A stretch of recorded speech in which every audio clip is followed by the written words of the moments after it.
वाहिगुरू जी का खालसा वाहिगुरू जी की फतेह। अस्सलाम वालेकुम आदाब अर्ज महा ਤੁਹਾਡੀ ਹੋਸਟ ਅਨਿਲ ਕੌਰ ਤੇ ਮੈਂ ਟੀਵੀ 84 ਦੇ ਸਾਰੇ ਦਰਸ਼ਕਾਂ ਤੇ ਸਰੋਤਿਆਂ ਨੂੰ ਜੀ ਆਇਆਂ ਕਹਿੰਦੀ ਆ ਪ੍ਰੋਗਰਾਮ ਸੱਚੋ ਸੱਚ ਵਿੱਚ ਜਿਹੜੇ ਇਸ ਪ੍ਰੋਗਰਾਮ ਨਾਲ ਦੇਸ਼ਾਂ ਵਿਦੇਸ਼ਾਂ ਤੋਂ ਜੁੜ ਚੁੱਕੇ ਨੇ। ਖਾਲਸਾ ਫੇਰ ਸੈਂਟਰ ਦੇ ਸੰਚਾਲਕ ਡਾਕਟਰ ਅਮਰਜੀਤ ਸਿੰਘ ਜੀ ਸਟੂਡੀਓ 'ਚ ਮੇਰੇ ਨਾਲ ਸ਼ਾਮਲ ਨੇ। ਉਹਨਾਂ ਨਾਲ ਗੱਲਬਾਤ ਕਰਕੇ ਅੱਜ ਦੇ ਇਸ਼ੂਜ਼ ਉੱਪਰ ਉਹਨਾਂ ਤੋਂ ਉਹਨਾਂ ਦਾ ਤਬਸਰਾ ਜਾਣਦੇ ਹਾਂ। ਜੀ ਡਾਕਟਰ ਸਾਹਿਬ ਵਾਹਿਗੁਰੂ ਜੀ का खालसा वाहिगुरू जी की फतेह। हाँ जी नीलम कौर जी ਤੁਹਾਨੂੰ ਵੀ ਤੇ ਦੁਨੀਆ ਭਰ 'ਚ ਬੈਠੇ ਸਾਡੇ ਬਹੁਤ ਹੀ ਪਿਆਰੇ ਸੋਹਣੇ ਸਿਆਣੇ ਟੀਵੀ 84 ਦੇ ਵਿਊਅਰਸ ਨੂੰ ਵੀ ਵਾਹਿਗੁਰੂ ਜੀ ਕਾ ਖਾਲਸਾ ਵਾਹਿਗੁਰੂ ਜੀ ਕੀ ਫਤਿਹ ਤੇ ਸਾਡੇ ਬਹੁਤ ਹੀ ਪਿਆਰੇ ਮੁਸਲਮਾਨ ਭੈਣਾਂ ਭਰਾਵਾਂ ਨੂੰ अस्सलाम वालेकुम। जी डॉक्टर साहब जी आया प्रोग्राम सचो सच में बहुत शुक्रिया जी डॉक्टर साहब। अज 16 जनवरी 2023 4 माघ नानकशाही संमत 554 का दिन है। तो डॉक्टर साहब प्रोग्राम शुरू करने तो पहला असं दर्शकों के श्रोतिਆਂ ਨੂੰ हमेशा तरह ਦੱਸਦੇ व्यूअर्स ਜੇ ਤੁਸੀਂ ਹੱਕ ਸੱਚ ਇਨਸਾਫ ਤੇ ਪੈਰਾਦਨ ਦਾ ਇੱਕੋ ਇੱਕ ਚੈਨਲ ਟੀਵੀ 84 ਨੂੰ ਦੇਖਣਾ ਚਾਹੁੰਦੇ ਹੋ ਤਾਂ ਤੁਸੀਂ ਦੇਖ ਸਕਦੇ ਸਪੈਕਟਰਮ ਕੇਬਲ ਆਰਸੀਨ ਕੇਬਲ ਬੈਲਫਾਬ ਕੇਬਲ ਕੈਨੇਡਾ roku ਚਾਤੂ ਬਾਕਸ ਅਸ਼ਾਵਾ ਫੇਸਬੁੱਕ ਟੀਵੀ 84 ਦੀ ਐਪ ਰਾਹੀਂ online streaming and IP box ਤੇ ਤੁਸੀਂ ਟੀਵੀ 84 ਨੂੰ ਦੇਖ ਸਕਦੇ ਹੋ। व्यूअर्स जो तुम टीवी 84 ਨਾਲ ਜਾਂ ਪ੍ਰੋਗਰਾਮ ਸੱਚੋ ਸੱਚ ਨਾਲ ਫੇਸਬੁੱਕ ਰਾਹੀਂ ਜੁੜੇ ਤਾਂ ਉਸ ਨੂੰ ਵੱਧ ਤੋਂ ਵੱਧ ਲਾਈਕ ਕਰੋ ਤੇ ਸ਼ੇਅਰ ਕਰੋ ਅਤੇ ਨਾਲ ਹੀ YouTube ਤੇ ਸਬਸਕ੍ਰਾਈਬ ਵੀ ਕਰੋ। ਇਹ ਵੀ ਦੱਸ ਦਿਓ ਕਿ ਤੁਸੀਂ ਟੀਵੀ 84 ਦੀ ਐਪ ਨੂੰ ਐਂਡਰੋਇਡ ਐਂਡ ਐਪ ਸਟੋਰ ਤੇ ਡਾਊਨਲੋਡ ਕਰਕੇ ਜੋ ਟੀਵੀ 84 ਦੀ ਲਾਈਵ ਸਟ੍ਰੀਮ ਹੈ ਉਸ ਨੂੰ ਤੁਸੀਂ 24 ਆਵਰਸ ਦੇਖ ਸਕਦੇ ਹੋ। ਸੋ व्यूअर्स ਪ੍ਰੋਗਰਾਮ ਦੀ ਸ਼ੁਰੂਆਤ ਕਰਨ ਜਾ ਰਹੇ ਹਾਂ। ਇਸ ਵੀਕ ਦਾ ਪਹਿਲਾ ਪ੍ਰੋਗਰਾਮ ਕਰਨ ਜਾ ਰਹੇ ਹਾਂ। ਅੱਜ ਮੰਡੇ ਦਾ ਦਿਨ ਹੈ। ਸੋ व्यूअर्स ਪ੍ਰੋਗਰਾਮ ਦੀ ਸ਼ੁਰੂਆਤ ਕਰਦੇ ਹਾਂ ਦੀ ਸਪਾਂਸਰਸ਼ਿਪ ਦੇ ਹਵਾਲੇ ਨਾਲ ਔਰ ਆਸ ਕਰਦੇ ਹਾਂ ਕਿ ਜਿਹੜਾ ਤੁਹਾਡਾ ਵੀਕਐਂਡ ਹੈ ਬਹੁਤ ਹੀ ਵਧੀਆ ਗੁਜ਼ਰਿਆ ਹੋਏਗਾ। ਸੋ व्यूअर्स ਅੱਜ ਦੇ ਪ੍ਰੋਗਰਾਮ ਸੱਚੋ ਸੱਚ ਨੂੰ ਸਪਾਂਸਰ ਕੀਤਾ ਗਿਆ ਹਿਊਸਟਨ ਟੈਕਸਸ ਤੋਂ ਡਾਕਟਰ ਹਰਦਮ ਸਿੰਘ ਆਜ਼ਾਦ ਜੀ ਨੇ ਕੀਤਾ ਹੈ। ਸੋ ਇਹਨਾਂ ਨੇ ਇਹ ਸੁਨੇਹਾ ਦਿੱਤਾ ਹੈ ਕਿ ਅਸੀਂ ਪੰਬਲ ਪੂਸੇ ਤੇ ਬੇਲੋੜੀ ਬਹਿਸ ਵਿੱਚੋਂ ਬਾਹਰ ਨਿਕਲੀਏ ਅਤੇ ਕੌਮ ਦੀ ਆਜ਼ਾਦੀ ਤੇ ਫੋਕਸ ਕਰੀਏ। ਕਿਉਂ ਆਪਣੇ ਹੱਕਾਂ ਲਈ ਲੜਨ ਤੋਂ ਡਰਦੇ ਹਾਂ? ਕਿਉਂ ਸਾਨੂੰ ਦੁਸ਼ਮਣ ਬਹੁਤ ਵੱਡਾ ਲੱਗਦਾ ਹੈ? ਕਿਉਂ ਅਸੀਂ ਗੁਰੂ ਸਾਹਿਬ ਤੇ ਵਿਸ਼ਵਾਸ ਨਹੀਂ ਕਰਦੇ? ਗੁਰੂ ਜ਼ਰੂਰ ਮੰਨਦੇ ਹਾਂ ਪਰ ਗੁਰੂ ਦੀ ਕੋਈ ਨਹੀਂ ਮੰਨਦੇ। ਅਸੀਂ 1947 ਤੋਂ 1984 ਤੱਕ ਹਰ ਤਰੀਕੇ ਜਿਹੜੇ ਨਾਲ ਹੱਲ ਲੱਭਣ ਦੀ ਕੋਸ਼ਿਸ਼ ਕੀਤੀ। ਹੁਣ ਖਾਲਿਸਤਾਨ ਬਣਾਏ ਬਗੈਰ ਸਾਡਾ ਗੁਜ਼ਾਰਾ ਨਹੀਂ ਹੈ।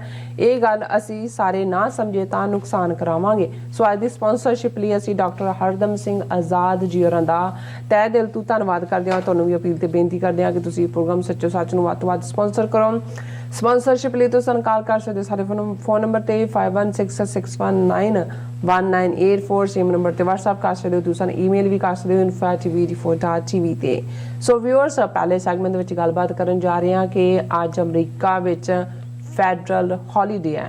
ਸੋ ਇਹ ਛੁੱਟੀ ਅਮਰੀਕਨ ਅਫਰੀਕਨ ਮੂਲ ਦੇ ਲੀਡਰ ਮਾਰਟਨ ਲੂਥਰ ਕਿੰਗ ਅਤੇ ਉਹਨਾਂ ਦੇ ਜਨਮ ਨੂੰ ਸਮਰਪਿਤ ਹੈ। ਸੋ 1960 ਵਿੱਚ ਕਾਲਿਆਂ ਦੇ ਦੋ ਪ੍ਰਮੁੱਖ ਨੇਤਾਵਾਂ ਮਾਰਟਨ ਲੂਥਰ ਕਿੰਗ ਅਤੇ ਮੈਲਕਮ ਐਕਸ ਨੇ ਸ਼ਾਂਤਮਈ ਅਤੇ ਖਾੜਕੂ ਤਰੀਕੇ ਨਾਲ ਕਾਲਿਆਂ ਦੇ ਹੱਕਾਂ ਲਈ ਘੋਲ ਕੀਤਾ। ਸੋ ਭਾਵੇਂ ਇਹਨਾਂ ਦੋਨਾਂ ਨੇਤਾਵਾਂ ਦੀ ਹੱਤਿਆ ਕਰ ਦਿੱਤੀ ਗਈ ਪਰ ਇਹਨਾਂ ਦੀ ਸਟਰਗਲ ਆਪਣੇ ਮਕਸਦ ਵਿੱਚ ਕਾਮਯਾਬ ਰਹੀ। ਸੋ ਮਾਰਟਨ ਲੂਥਰ ਕਿੰਗ ਅਤੇ ਮੈਲਕਮ ਐਕਸ ਦਾ ਵਰਤਾਰਾ ਖਾਲਿਸਤਾਨੀ ਸੰਘਰਸ਼ ਲਈ ਕਿਵੇਂ ਲਾਹੇਵੰਦ ਹੋ ਸਕਦਾ ਹੈ? ਸੋ ਇਸ ਬਾਰੇ ਆਪਾਂ ਗੱਲਬਾਤ ਕਰਨ ਜਾ ਰਹੇ ਹਾਂ। ਸੋ ਅਸੀਂ ਚਾਹਾਂਗੇ ਕਿ ਤੁਸੀਂ ਇਸੇ ਤਰ੍ਹਾਂ ਬਣੇ ਰਹਿਣਾ।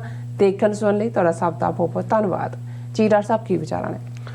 ਦੇਖੋ ਸਭ ਤੋਂ ਪਹਿਲਾਂ ਤਾਂ ਅੱਜ ਦੇ ਪ੍ਰੋਗਰਾਮ ਨੂੰ ਸਪਾਂਸਰ ਕਰਨ ਲਈ ਅਸੀਂ ਡਾਕਟਰ ਹਰਦਮ ਸਿੰਘ ਆਜ਼ਾਦ ਜਿਹੜੇ ਸਫਲ ਕਾਰੋਬਾਰੀ ਨੇ, ਐਨਵਾਇਰਨਮੈਂਟ ਦੇ ਉੱਤੇ ਉਹਨਾਂ ਦੀ ਡਾਕਟਰੇਟ ਹੈ ਔਰ 80ਵਿਆਂ ਤੋਂ ਹੀ ਖਾਲਿਸਤਾਨ ਨੂੰ ਸਮਰਪਿਤ ਅੱਡ-ਅੱਡ ਆਰਗੇਨਾਈਜੇਸ਼ਨਸ ਨਾਲ ਉਹਨਾਂ ਨੇ ਕੰਮ ਵੀ ਕੀਤਾ ਔਰ ਹੁਣ ਵੀ ਉਹ ਪੂਰੀ ਤਰ੍ਹਾਂ ਐਕਟਿਵ ਨੇ। ਹਿਊਸਟਨ 'ਚ ਕੋਈ ਵੀ ਜਿਹੜੀ ਪੰਥਕ ਐਕਟੀਵਿਟੀ ਖਾਸ ਤੌਰ 'ਤੇ ਖਾਲਿਸਤਾਨ ਨਾਲ ਸੰਬੰਧਿਤ ਹੁੰਦੀ ਹੈ ਉਸ ਦੇ ਉਹ ਆਗੂ ਹੁੰਦੇ ਨੇ ਔਰ ਸਿੱਖ ਨੈਸ਼ਨਲ ਸੈਂਟਰ ਬੜਾ ਖੂਬਸੂਰਤ ਗੁਰਦੁਆਰਾ ਸਾਹਿਬ ਜਿਹੜਾ ਉਹਨਾਂ ਦਾ ਡਰੀਮ ਹੈ ਉਹਨਾਂ ਨੇ ਕਾਫੀ ਵੱਡੇ ਏਰੀਆ ਦੇ ਵਿੱਚ ਉਸ ਨੂੰ ਸਥਾਪਿਤ ਕੀਤਾ ਔਰ ਉਹਨਾਂ ਦੀ ਇਹ ਹਮੇਸ਼ਾ ਚਾਹਨਾ ਰਹੀ ਔਰ ਹੈ ਕਿ ਸਿੱਖ ਨੈਸ਼ਨਲ ਸੈਂਟਰ ਇਨਫੈਕਟ ਪੰਥਕ ਐਕਟੀਵਿਟੀ ਦਾ ਖਾਲਿਸਤਾਨ ਦੀ ਐਕਟੀਵਿਟੀ ਦਾ ਜਾਂ ਫਿਊਚਰ ਦੇ ਵਿੱਚ ਜੇ ਖਾਲਿਸਤਾਨ ਨੂੰ ਸਮਰਪਿਤ ਸ਼ਹੀਦਾਂ ਦੀ ਯਾਦ 'ਚ ਕੋਈ ਯਾਦਗਾਰ ਬਣਾਉਣੀ ਹੈ ਤੇ ਉਸ ਦਾ ਉਹ ਮਰਕਜ਼ ਹੋਏ। ਇਹ ਮੇਨ ਹਾਈਵੇ ਦੇ ਨਾਲ ਲੱਗਦੀ ਬੜੀ ਕੀਮਤੀ ਜ਼ਮੀਨ ਉਹਨਾਂ ਨੇ ਖਰੀਦੀ ਔਰ ਇਸ ਵੇਲੇ ਜਿਹੜਾ ਬੜੀ ਕਾਮਯਾਬੀ ਦੇ ਨਾਲ ਉੱਥੇ ਪੰਥਕ ਐਕਟੀਵਿਟੀਜ਼ ਹੁੰਦੀਆਂ ਨੇ। ਸਾਡੇ ਨਾਲ ਉਹਨਾਂ ਦਾ ਰਾਬਤਾ ਵੀ ਔਰ ਵਾਸਤਾ ਵੀ 1990 ਤੋਂ ਹੀ ਰਿਹਾ ਜਦੋਂ ਪਹਿਲੀ ਵਾਰ ਅਸੀਂ ਹਿਊਸਟਨ ਗਏ, ਹਮੇਸ਼ਾ ਹੀ ਉਹ ਇੱਕ ਐਡਮਾਇਰਰ ਵਾਂਗ ਸਾਨੂੰ ਮਾਣ ਵੀ ਦਿੰਦੇ ਰਹੇ ਜੀ। ਔਰ ਜਦੋਂ ਤੋਂ ਅਸੀਂ ਪਿਛਲੇ ਲਗਭਗ 10 ਸਾਲ ਤੋਂ TV 84 ਦੀ ਸ਼ੁਰੂਆਤ ਕੀਤੀ ਹੈ, ਉਹ ਬਹੁਤ ਹੀ ਜੈਨਰਸ ਡੋਨਰ ਨੇ। ਔਰ ਇਸ ਵਾਰ ਕਿਉਂਕਿ ਅਸੀਂ ਫਾਈਨੈਂਸ਼ੀਅਲ ਕਰੰਚ 'ਚੋਂ ਆਏ, ਉਹਨਾਂ ਨੇ ਕਾਫੀ ਜੈਨਰਸਲੀ TV 84 ਨੂੰ ਸਪੋਰਟ ਕੀਤਾ। ਨਾਈਸ। ਅਸੀਂ ਉਹਨਾਂ ਦਾ ਸ਼ੁਕਰੀਆ ਅਦਾ ਕਰਦੇ ਹਾਂ। ਔਰ ਉਹਨਾਂ ਨੇ ਜਿਵੇਂ ਇਹ ਚਾਹਨਾ ਦਰਸਾਈ ਹੈ ਕਿ ਸਾਨੂੰ ਖੁੱਲ੍ਹ ਕੇ ਕੌਮੀ ਕਰ ਖਾਲਿਸਤਾਨ ਦੇ ਲਈ ਅੱਗੇ ਆਉਣਾ ਚਾਹੀਦਾ। ਔਰ ਜਿਵੇਂ ਉਹਨਾਂ ਨੇ ਕਿਹਾ ਕਿ ਭਾਈ ਈਵਨ ਜੇ ਤੁਸੀਂ ਕਿਸੇ ਪਸ਼ੂ ਨੂੰ ਵੀ ਜਿੱਥੇ ਉਹਨੂੰ ਤੁਸੀਂ ਰੋਜ਼ ਜਿਸ ਵਾੜੇ 'ਚ ਡੱਕਦੇ ਹੋ ਕਿਸੇ ਹੋਰ ਥਾਂ ਤੇ ਕਰੋ ਤੇ ਉਹ ਖੌਰੂ ਪਾਉਂਦਾ, ਉਹ ਆਪਣੀ ਥਾਂ ਆਪਣੇ ਲਈ ਜਿਹੜਾ ਉਹ ਲੜਦਾ ਹੈ, ਆਪਸ ਵੀ ਉਹ ਭਿੜਦੇ ਨੇ। ਤੇ ਕੀ ਕਾਰਨ ਹੈ ਕਿ ਜਿੱਥੇ ਸਾਡੀਆਂ ਮੁੱਢਲੀਆਂ ਆਜ਼ਾਦੀਆਂ ਖੋਹੀਆਂ ਗਈਆਂ ਨੇ, ਜਿੱਥੇ ਇੱਕ ਜਾਂ ਦੂਸਰੇ ਤਰੀਕੇ ਦੇ ਨਾਲ ਸਿੱਖਾਂ ਨੂੰ ਜ਼ਲੀਲ ਕੀਤਾ ਜਾਂਦਾ ਹੈ, ਸਾਡਾ ਵੱਡਾ ਤਬਕਾ ਖਾਸ ਤੌਰ ਤੇ ਜਿਹੜਾ ਧਨਾੜ ਤਬਕਾ ਹੈ ਜਿਨ੍ਹਾਂ ਦੇ ਕੋਲ 4 ਛਿੱਲੜ ਵਾਧੂ ਨੇ, ਉਹ ਕਿਉਂ ਨਹੀਂ ਜਿਹੜਾ ਇਸ ਪਾਸੇ ਆ ਕੇ ਖਲੋਂਦੇ। ਹਾਲਾਤ ਤਾਂ ਇਹ ਨੇ ਕਿ ਆ ਸ਼ਿਕਾਗੋ ਦੇ ਧਾਲੀਵਾਲ ਜਿਸ ਨੂੰ ਜਿਹੜਾ ਜ਼ਲੀਲ ਕਰਕੇ ਕਿਸਾਨ ਮੂਵਮੈਂਟ ਦੇ ਦੌਰਾਨ ਦਿੱਲੀ ਏਅਰਪੋਰਟ ਤੋਂ ਵਾਪਸ ਮੋੜਿਆ ਗਿਆ ਸੀ, ਹੁਣ ਇੰਦੌਰ ਦੇ ਵਿੱਚ ਹੋਏ ਪ੍ਰਵਾਸੀ ਭਾਰਤੀ ਸਮਾਨ ਸੰਮੇਲਨ ਦੇ ਵਿੱਚ ਉਹ ਉੱਥੇ ਸਮਾਨ ਜਾਂ ਆਨਰ ਲੈਣ ਪਹੁੰਚਿਆ ਹੋਇਆ ਸੀ। ਸੋ ਇਸ ਕਿਸਮ ਦੇ ਵੀ ਲੋਕ ਜਿਨ੍ਹਾਂ ਦੇ ਜਿਹੜੇ ਧਨਾੜ ਨੇ ਪਰ ਜਿਨ੍ਹਾਂ ਦੇ ਕੋਲ ਕੋਈ ਗੈਰਤ ਅਣਖ ਨਹੀਂ ਹੈ। ਨਹੀਂ ਤਾਂ ਬੰਦਾ ਇਹ ਕਹਿੰਦਾ ਕਿ ਭਾਈ ਮੈਨੂੰ ਤੁਸੀਂ ਇੱਕ ਸਿੱਖ ਹੋਣ ਕਰਕੇ ਜਾਂ ਕਿਸਾਨਾਂ ਦੇ ਸੰਘਰਸ਼ ਦੀ ਹਮਾਇਤ ਕਰਨ ਕਰਕੇ ਜ਼ਲੀਲ ਕੀਤਾ, ਔਰ ਮੈਂ ਹੁਣ ਆਜ਼ਾਦ ਮੁਲਕ ਦੇ ਵਿੱਚ ਹੀ ਆਵਾਂਗਾ ਔਰ ਮੈਂ ਇਹ ਤੁਹਾਡੀ ਗੁਲਾਮੀ ਤੋਂ ਕੌਮ ਨੂੰ ਕੱਢਣ ਦੇ ਲਈ ਆਪਣਾ ਜੋ ਮੇਰਾ ਸਰਮਾਇਆ ਹੈ ਉਹਦਾ ਇੱਕ ਵੱਡਾ ਹਿੱਸਾ ਲਾਵਾਂਗਾ। ਹੁਣ ਇਹੀ ਧਾਲੀਵਾਲ ਤੇ ਇਹਦਾ ਭਰਾ ਬਾਦਲਾਂ ਦੇ ਜਿਹੜੇ ਨੇ ਮੁੱਛਦਾ ਵਾਲ ਹੁੰਦੇ ਸੀ, ਭਰਾ ਇਹਨਾਂ ਦਾ ਮਿਨਿਸਟਰ ਵੀ ਸੀ ਬਾਦਲਾਂ ਦੀ ਕੈਬਨਿਟ 'ਚ। ਪਰ ਇਹ ਸਾਰੀ ਕਲਾਸ ਇੱਕ ਇਸ ਕਿਸਮ ਦੇ ਮੌਕਾ ਪ੍ਰਸਤਾਂ ਦੀ ਹੈ। ਤਾਂ ਮੈਂ ਜਦੋਂ ਡਾਕਟਰ ਆਜ਼ਾਦ ਨੂੰ ਜਿਹੜੇ ਕਿ ਬਹੁਤ ਸਫਲ ਕਾਰੋਬਾਰੀ ਨੇ, ਉਹਨਾਂ ਦਾ ਜਿਹੜਾ ਪ੍ਰੋਜੈਕਟ ਹੈ ਉਹਦੇ 'ਚ ਬਹੁਤ ਸਾਰਿਆਂ ਨੇ ਇਨਵੈਸਟ ਕੀਤਾ ਹੋਇਆ, ਲੇਕਿਨ ਉਹ ਕਦੇ ਵੀ ਨਾ ਖਾਲਿਸਤਾਨ ਦੇ ਲਫ਼ਜ਼ ਤੋਂ ਤਾਂ ਡਰਨ ਦੀ ਗੱਲ ਦੂਰ, ਉਹ ਹਰ ਖਾਲਿਸਤਾਨੀ ਜਥੇਬੰਦੀ ਜਾਂ ਐਕਟੀਵਿਟੀ ਕਰਨ ਵਾਲੇ ਦੀ ਖੁੱਲ੍ਹ ਕੇ ਫਾਈਨੈਂਸ਼ੀਅਲ ਹੈਲਪ ਕਰਦੇ ਨੇ ਔਰ ਸਟੇਜ ਤੋਂ ਵੀ ਗੜਕ ਕੇ ਉਹਨਾਂ ਦਾ ਹਮੇਸ਼ਾ, ਔਰ ਇਹ ਉਹਨਾਂ ਦੀ ਪੋਜੀਸ਼ਨ ਲਗਾਤਾਰ ਕੰਸਿਸਟੈਂਟ ਹੈ ਕਿ ਬਿਨਾਂ ਖਾਲਿਸਤਾਨ ਦੀ ਕਾਇਮੀ ਤੋਂ ਸਿੱਖਾਂ ਦਾ ਕੋਈ ਮਸਲਾ ਹੱਲ ਨਹੀਂ ਹੋਣਾ। ਸੋ ਇਹ ਜਿਹੜੇ ਇਸ ਕਿਸਮ ਦੇ ਸਟੈਂਡ ਵਾਲੇ ਔਰ ਖ਼ਾਸ ਤੌਰ 'ਤੇ ਧਨਾੜ ਕੈਟਾਗਰੀ 'ਚੋਂ ਮੈਂ ਤਾਂ 40 ਸਾਲ ਦੇ ਆਪਣੇ ਲਗਭਗ ਐਕਟਿਵਿਜ਼ਮ 'ਚ ਉਂਗਲਾਂ 'ਤੇ ਹੀ ਗਿਣ ਸਕਦਾ। ਸੋ ਅਸੀਂ ਜਿੱਥੇ ਡਾਕਟਰ ਆਜ਼ਾਦ ਉਹਨਾਂ ਦੀ ਸਿਹਤਯਾਬੀ, ਚੰਗੀ ਸਿਹਤ, ਚੜ੍ਹਦੀ ਕਲਾ ਦੀ ਕਾਮਨਾ ਕਰਦੇ ਹਾਂ, ਉੱਥੇ ਇਹ ਅਰਦਾਸ ਵੀ ਕਰਦੇ ਹਾਂ ਕਿ ਮਹਾਰਾਜ ਹਿੰਮਤ ਦੇਣ ਪੰਥ ਨੂੰ, ਔਰ ਖ਼ਾਸ ਤੌਰ 'ਤੇ ਜਿਨ੍ਹਾਂ ਦੇ ਕੋਲ ਸਮਰੱਥਾ ਹੈ ਆਰਥਿਕ ਤੌਰ 'ਤੇ। ਪੰਜਾਬ ਦੀ ਧਰਤੀ 'ਤੇ ਜਿਵੇਂ ਮੇਰਾ ਹਮੇਸ਼ਾ ਹੀ ਇਹ ਕਹਿਣਾ ਹੁੰਦਾ ਹੈ ਕਿ ਉੱਥੇ ਸਤਿਗੁਰਾਂ ਦੀ ਇੰਨੀ ਕਮਾਈ ਹੈ, ਜਿਹੜੇ ਸਿਰ ਦੇ ਸਕਦੇ ਨੇ ਉਹਨਾਂ ਦੇ ਕੋਲ ਹੈ ਹੀ ਦੇਣ ਦੇ ਲਈ ਸਿਰ ਹੈ, ਉਹਦੇ ਲਈ ਉਹ ਹਮੇਸ਼ਾ ਤਿਆਰ ਨੇ। ਲੇਕਿਨ ਜਦੋਂ ਤੁਸੀਂ ਵੱਡੇ ਸੰਘਰਸ਼ ਵਿੱਢਦੇ ਹੋ, ਰੀਸੋਰਸਿਸ ਇਹ ਬਹੁਤ ਅਹਿਮੀਅਤ ਰੱਖਦੇ ਨੇ। ਸੋ ਘੱਟੋ ਘੱਟ ਉਹਨਾਂ ਲਈ ਵੀ ਅਰਦਾਸ ਕਰੀਏ ਜਿਹੜੇ ਕੌਮ ਦੇ ਵਪਾਰੀ ਵਰਗ ਦੇ ਵਿੱਚ ਬੈਠੇ ਹੋਏ ਲੋਕ ਧਨਾੜ ਨੇ, ਕਿ ਉਹ ਵੀ ਜੇ ਜ਼ਿਆਦਾ ਨਹੀਂ ਤਾਂ ਘੱਟੋ ਘੱਟ ਆਪਣੀ ਕਮਾਈ ਦਾ ਦਸਵੰਧ ਹੀ ਕੌਮੀ ਕਰ ਦੇ ਲਈ ਸਮਰਪਿਤ ਕਰਨ। ਅਲਟੀਮੇਟਲੀ ਉਹਨਾਂ ਨੇ ਵੀ ਗੁਰੂ ਨੂੰ ਜਾ ਕੇ ਆਪਣਾ ਮੂੰਹ ਦਿਖਾਣਾ। ਅੱਜ ਦਾ ਦਿਨ ਬੇਸ਼ੱਕ ਸੜਕਾਂ ਖਾਲੀ ਨੇ ਕਿਉਂਕਿ ਫੈਡਰਲ ਹੌਲੀਡੇ ਹੈ, ਔਰ ਇਹ ਅਮਰੀਕਾ ਦੀ 250 ਸਾਲ ਦੀ ਹਿਸਟਰੀ 'ਚ 3 ਸ਼ਖਸੀਅਤਾਂ ਨੇ ਜਿਨ੍ਹਾਂ ਦੇ ਨਾਮ ਦੇ ਉੱਤੇ ਛੁੱਟੀ ਹੁੰਦੀ ਹੈ। ਨਹੀਂ ਤਾਂ ਅਸੀਂ ਦੇਖਦੇ ਹਾਂ ਇੰਡੀਪੈਂਡੈਂਸ ਡੇ ਜੁਲਾਈ ਦਾ ਹੁੰਦਾ ਹੈ, 4 ਜੁਲਾਈ, ਥੈਂਕਸ ਗਿਵਿੰਗ ਹੁੰਦਾ ਹੈ, ਕ੍ਰਿਸਮਸ ਵੈਕੇਸ਼ਨਸ 'ਚੋਂ ਅਜੇ ਅਮਰੀਕਨਾਂ ਦੇ ਬਹੁਤ ਸਾਰਿਆਂ ਦੀਆਂ ਜੇਬਾਂ ਖਾਲੀ ਨੇ, ਭਰੀਆਂ ਨਹੀਂ ਹੈ। ਆਈ ਐਮ ਬ੍ਰੋਕ ਕਰਦਾ। ਲੇਕਿਨ 3 ਸ਼ਖਸੀਅਤਾਂ ਜਿਨ੍ਹਾਂ ਦੇ ਅਹਿਮ ਰੋਲ ਨੂੰ ਦੇਖਦੇ ਹਾਂ, ਉਹਨਾਂ ਦੇ ਨਾਂ ਦੀ ਛੁੱਟੀ ਕੀਤੀ ਹੋਈ ਹੈ ਫੈਡਰਲ ਹੌਲੀਡੇ। ਇਸ ਗੱਲ ਦਾ ਧਿਆਨ ਰਹੇ ਕਿ ਅਮਰੀਕਾ 'ਚ ਇਹ ਨਹੀਂ ਹੁੰਦਾ ਵੀ ਜਿਹੜਾ ਕੋਈ ਫੈਸਲਾ ਫੈਡਰਲ ਗਵਰਨਮੈਂਟ ਕਰ ਲਏ ਆਟੋਮੈਟਿਕਲੀ ਸਟੇਟਾਂ ਵੀ ਉਹ ਮੰਨ ਲੈਂਦੀਆਂ ਨੇ। ਕਈ ਵਾਰ ਇਹਨੂੰ ਵਕਤ ਲੱਗਦਾ ਹੈ। ਔਰ 3 ਜਿਹੜੀਆਂ ਸ਼ਖਸੀਅਤਾਂ ਅਮਰੀਕਾ ਦੀਆਂ ਜਿਨ੍ਹਾਂ ਦੇ ਨਾਮ ਤੇ ਛੁੱਟੀ ਹੁੰਦੀ ਹੈ, ਪਹਿਲੇ ਤਾਂ ਅਮਰੀਕਾ ਦੇ ਫਾਊਂਡਰ ਪ੍ਰੈਜ਼ੀਡੈਂਟ ਵੀ, ਔਰ ਜਿਨ੍ਹਾਂ ਨੇ ਲੀਡ ਕੀਤਾ 4 ਜੁਲਾਈ 1776 ਜਦੋਂ ਡੈਕਲੇਰੇਸ਼ਨ ਆਫ ਇੰਡੀਪੈਂਡੈਂਸ ਹੋਈ, ਫਰੀडम ਸਟਰਗਲ ਨੂੰ, ਜਿਸ ਨੂੰ ਰੈਵੋਲੂਸ਼ਨਰੀ ਵਾਰ ਦਾ ਨਾਂ ਦਿੱਤਾ ਜਾਂਦਾ ਹੈ ਅਮਰੀਕਨ ਟੈਕਸਟ ਦੇ ਵਿੱਚ, ਜਾਰਜ ਵਾਸ਼ਿੰਗਟਨ। ਸੋ ਬੇਸ਼ੱਕ ਜਾਰਜ ਵਾਸ਼ਿੰਗਟਨ ਦੇ ਬਰਥਡੇ ਦੇ ਨਾਲ ਆਲ ਪ੍ਰੈਜ਼ੀਡੈਂਟਸ ਡੇ ਕਹਿ ਕੇ ਸਾਰੇ ਹੀ ਪ੍ਰੈਜ਼ੀਡੈਂਟਸ ਨੂੰ ਆਨਰ ਕੀਤਾ ਜਾਂਦਾ ਹੈ, ਪਰ ਉਹ ਪ੍ਰੈਜ਼ੀਡੈਂਟ ਵਾਸ਼ਿੰਗਟਨ ਦੀ ਯਾਦ ਦੇ ਵਿੱਚ ਹੈ। ਦੂਸਰੀ ਛੁੱਟੀ ਜਿਹੜੀ ਹੈ ਉਹ ਜਿਹਨੂੰ ਕੋਲੰਬਸ ਡੇ ਕਿਹਾ ਜਾਂਦਾ ਸੀ, ਹੁਣ ਉਹਦਾ ਕੋਈ ਹੋਰ ਨਾਂ ਰੱਖ ਦਿੱਤਾ ਹੈ, ਕਿਉਂਕਿ ਕੋਲੰਬਸ ਨੇ ਅਮਰੀਕਾ ਲੱਭਿਆ 15ਵੀਂ ਸਦੀ ਦੇ ਅਖੀਰ 'ਚ। ਔਰ ਇਸ ਦੇ ਉੱਤੇ ਪ੍ਰੋਟੈਸਟ ਵੀ ਹੁੰਦੇ ਰਹੇ। ਜਿਹੜੇ ਨੇਟਿਵ ਅਮਰੀਕਨ ਜਿਨ੍ਹਾਂ ਨੂੰ ਰੈੱਡ ਇੰਡੀਅਨ ਕਿਹਾ ਸੀ ਕੋਲੰਬਸ ਨੇ, ਉਹ ਉਸ ਦੇ ਉੱਤੇ ਇਤਰਾਜ਼ ਕਰਦੇ ਸੀ ਕਿ ਭਾਈ ਇਹ ਤਾਂ ਸਾਡੀ ਬਰਬਾਦੀ ਦਾ ਦਿਨ ਹੈ, ਹੁਣ ਉਹਨੂੰ ਕੋਈ ਹੋਰ ਨਾਂ ਦਿੱਤਾ ਗਿਆ। ਲੇਕਿਨ ਕੋਲੰਬਸ ਦੇ ਜਨਮ ਦਿਨ ਨੂੰ ਸਮਰਪਿਤ ਜਿਹੜੀ ਹੈ ਛੁੱਟੀ ਹੁੰਦੀ ਹੈ। ਔਰ ਤੀਸਰੀ personality Martin Luther king junior ਬਣੇ ਨੇ, ਜਿਨ੍ਹਾਂ ਦਾ ਜਨਮ ਦਿਨ ਜਿਹੜਾ ਹੈ ਉਹ ਵੈਕੇਸ਼ਨ ਫੈਡਰਲ ਹੌਲੀਡੇ ਦੇ ਤੌਰ ਤੇ ਹੈ। ਹਾਲਾਂਕਿ ਉਹਨਾਂ ਦਾ ਜਿਹੜਾ ਜਨਮ ਦਿਨ ਹੈ ਉਹ ਤਾਂ 15 ਜਨਵਰੀ ਨੂੰ ਹੈ ਔਰ ਜਿਵੇਂ ਬੀਤੇ ਕੱਲ ਸੀ। ਲੇਕਿਨ ਜਿਵੇਂ ਅਮਰੀਕਾ ਦੇ ਵਿੱਚ ਡੇਟ, ਕਿਉਂਕਿ ਕੈਲੰਡਰ 'ਚ ਡੇ ਵੇਰੀ ਕਰਦੇ ਨੇ, ਸੋ ਉਹਨਾਂ ਨੇ ਪਹਿਲਾਂ ਹੀ ਫਾਈਨਲ ਕੀਤਾ ਹੋਇਆ ਜੇ ਹੁਣ ਨਵੰਬਰ ਦਾ ਲਾਸਟ ਥਰਸਡੇ ਪੱਕਾ ਹੀ ਹੈ, ਉਹ ਕੋਈ ਜੇ ਵੀ ਹੋਏ ਉਹ ਜਿਹੜਾ ਥੈਂਕਸ ਗਿਵਿੰਗ ਹੋਣਾ। ਸੋ ਇਸੇ ਤਰ੍ਹਾਂ ਜਿਹੜਾ ਜਨਵਰੀ ਦਾ 3rd ਮੰਡੇ ਉਹ ਮਾਰਟਨ ਲੂਥਰ ਕਿੰਗ ਦੀ ਜਿਹੜੀ ਹੈ ਯਾਦ ਨੂੰ ਸਮਰਪਿਤ ਹੈ, ਔਰ ਉਹਨਾਂ ਦੇ ਜਨਮ ਦਿਨ ਦੇ ਤੌਰ ਤੇ ਜਿਹੜਾ ਉਸ ਦੀ ਵੈਕੇਸ਼ਨ ਹੁੰਦੀ ਹੈ ਉਹਨੂੰ ਸੈਲੀਬ੍ਰੇਟ ਕੀਤਾ ਜਾਂਦਾ ਹੈ। ਔਰ ਉਹ ਕਿਉਂਕਿ 15 ਜਨਵਰੀ ਤਾਂ ਕੱਲ ਸੀ, ਲੇਕਿਨ ਪਹਿਲਾ ਮੰਡੇ ਅੱਜ ਬਣਦਾ ਹੈ, ਸੋ ਛੁੱਟੀ ਜਿਹੜੀ ਹੈ 16 ਜਨਵਰੀ ਦੀ ਹੈ। ਇਸ ਸਾਲ 'ਚ ਇੱਕ ਹੋਰ ਵੀ ਹਿਸਟਰੀ ਕ੍ਰੀਏਟ ਹੋਈ ਹੈ।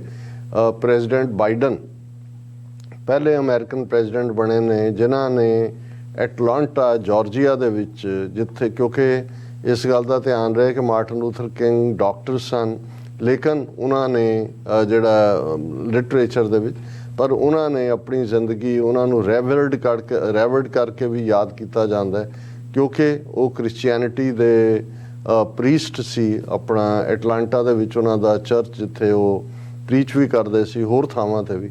ਸੋ ਬਾਈਡਨ ਪਹਿਲੇ ਪ੍ਰੈਜ਼ੀਡੈਂਟ ਬਣੇ ਨੇ ਜਿੱਥੇ ਉਹਨਾਂ ਨੇ ਅੱਜ ਜਿਹੜਾ ਕਿੰਗਸ ਚਰਚ ਇਨ ਐਟਲਾਂਟਾ ਉਸ ਦੇ ਵਿੱਚ ਉਹਨਾਂ ਨੇ ਐਡਰੈਸ ਕੀਤਾ।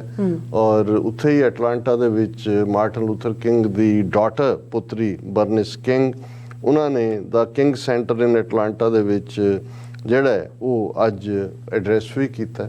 ਔਰ ਅੱਜ ਦੇ ਦਿਨ ਹੀ ਬੋਸਟਨ ਦੇ ਵਿੱਚ ਡਾਕਟਰ ਕਿੰਗ ਔਰ ਉਹਨਾਂ ਦੀ ਵਾਈਫ ਦੀ ਜਿਹੜੇ ਨੇ ਸਟੈਚੂ 22 ਫੁੱਟ ਉੱਚੇ ਜਿਹੜੇ ਨੇ ਉਹ ਬੋਸਟਨ ਦੇ ਵਿੱਚ ਲਾਏ ਗਏ। ਲੋਕਲ ਜਿਹੜੀਆਂ ਸਿਵਲ ਲਿਬਰਟੀ ਆਰਗੇਨਾਈਜੇਸ਼ਨਸ ਨੇ ਉਹਨਾਂ ਨੇ ਇਸ ਦਾ ਪ੍ਰਬੰਧ ਕੀਤਾ।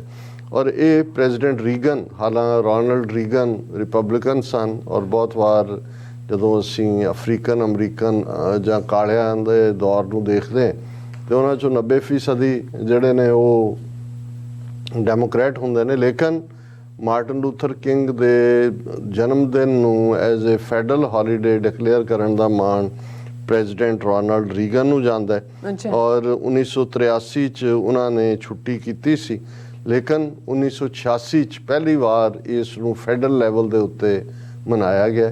ਲੇਕਿਨ ਅੱਗੋਂ ਫਿਰ 14 ਸਾਲ ਲੱਗੇ, 2000 ਦੇ ਵਿੱਚ ਜਾ ਕੇ ਬਾਕੀ ਵੀ ਅਮਰੀਕਾ ਦੀਆਂ 50 ਸਟੇਟਾਂ ਨੇ ਇਸ ਦਿਨ ਨੂੰ ਮੰਨਿਆ ਕਿ ਵੀ ਇਹ ਅਸੀਂ ਜਿਹੜੀ ਫੈਡਰਲ ਹੌਲੀਡੇ ਹੈ ਸਾਡੀ ਸਟੇਟ ਹੌਲੀਡੇ ਵੀ ਹੋਏਗੀ।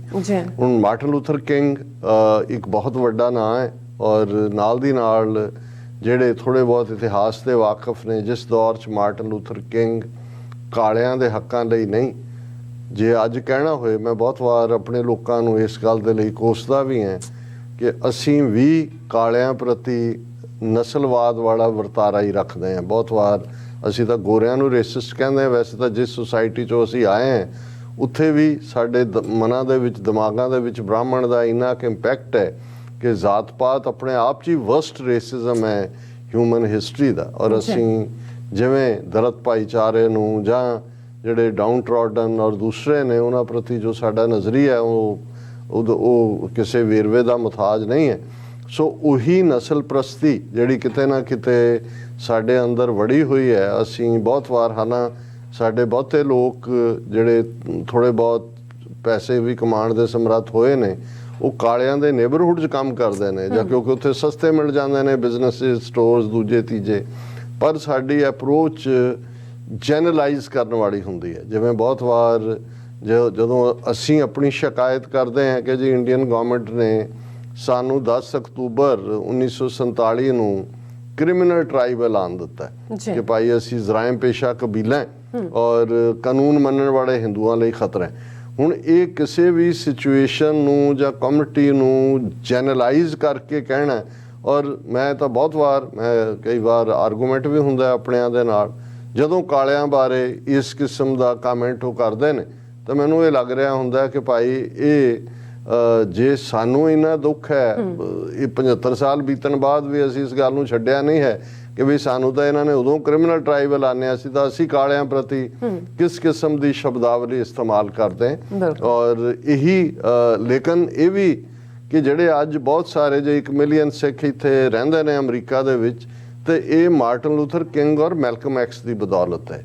ਨਾਟ ਓਨਲੀ ਕਿ ਵੀ ਉਹਨਾਂ ਨੇ ਕਾਲਿਆਂ ਦੀ ਸਲੇਵਰੀ ਖਤਮ ਹੋਈ ਜਾਂ ਸੈਗਰੀਗੇਸ਼ਨ ਜੋ ਚੱਲ ਰਹੀ ਸੀ ਉਹ ਖਤਮ ਹੋਈ, ਅੱਡ ਸਕੂਲ ਸੀ, ਰੈਸਟੋਰੈਂਟ ਅੱਡ ਸੀ ਦੂਜੇ, ਜਿਹੜੀ ਈਵਨ ਇਮੀਗ੍ਰੇਸ਼ਨ ਰਿਲੇਟਡ ਰਿਫਾਰਮ ਵੀ ਹੋਏ, ਜਿਹੜੇ ਅਮਰੀਕਾ ਦੇ ਕਾਨੂੰਨ ਸੀ ਉਹਦੇ ਤਾਂ ਕੋਈ ਵੜ ਹੀ ਨਹੀਂ ਸੀ ਸਕਦਾ 1960ਵਿਆਂ 'ਚ ਮਾੜਾ ਮੋਟਾ ਜਿਹੜਾ ਪਹਿਲਾ ਖੋਲ੍ਹਣ ਦਾ ਕੰਮ ਹੋਇਆ ਕਿ ਜੀ ਪ੍ਰੋਫੈਸ਼ਨਲ ਆ ਸਕਣ, ਕਿਉਂਕਿ ਉਹੀ ਪੀਰੀਅਡ ਸੀ ਕਿ ਅਮਰੀਕਾ ਤਬਦੀਲੀ ਵੱਲ ਵੱਧ ਰਿਹਾ ਸੀ। ਔਰ ਇਹਨਾਂ ਦੋਨਾਂ ਲੀਡਰਾਂ ਨੇ, ਮਾਰਟਨ ਲੂਥਰ ਕਿੰਗ ਨੇ ਨੌਨ ਵਾਇਲੈਂਸ, ਅਮਨ ਦਾ ਤਰੀਕਾ ਚੁਣਿਆ ਆਪਣੀ ਗੱਲ ਕਹਿਣ ਦੇ ਲਈ, ਬਹੁਤ ਜ਼ਬਰਦਸਤ ਕੈਂਪੇਨ ਕੀਤੇ, ਵੱਡੇ ਵੱਡੇ ਜਲੂਸ ਕੱਢੇ।